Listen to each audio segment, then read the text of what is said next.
ეს ქართველი ლეგიონერების გასული კვირის მოკლე მიმოხილვა. და კვირა იყო, მოდი ვთქვათ, საკმაოდ დატვირთული.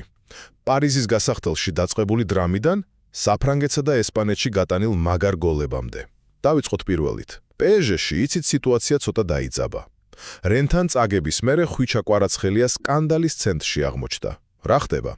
თანაგუნდელმა უსმან დემბელემ ფეხბურთელები ეგოისტურ თამაშში დაადანაშაულა და, როგორც ფრანგული მედია წერს, თითი პირდაპირ კვარასკენ გაიშვირა. მწვრთნელმა ლუის ენრიკემ ეს ამბავი არ მოითმინა. დემბელეს კომენტარს უსარგებლო უწოდა და პირდაპირ თქვა, რომ კლუბზე მაღლა არავინ და არაფერი დგას. მეორე მოდი ვნახოთ ჩვენი თავდამსხმელები. აქ ცოტა სხვანაირი სურათია. ზურიკო დავითაშვილი სენტ-ეტიენში უბრალოდ ფენომენალურ ფორმაშია. წარმოიდგინეთ, 4 წუთში დუბლი შეასრულა.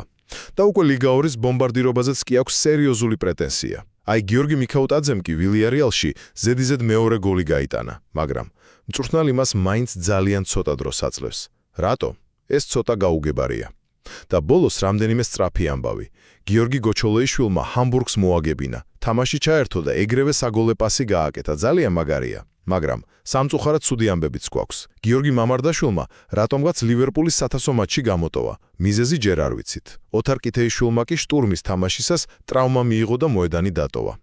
მოკლედ, ეს იყო კვირა სავსე დრამით, გამორჩეული გოლებით და სიმართლე გითხრათ, ბევრი პასუხგაუცემელი კითხვითაც.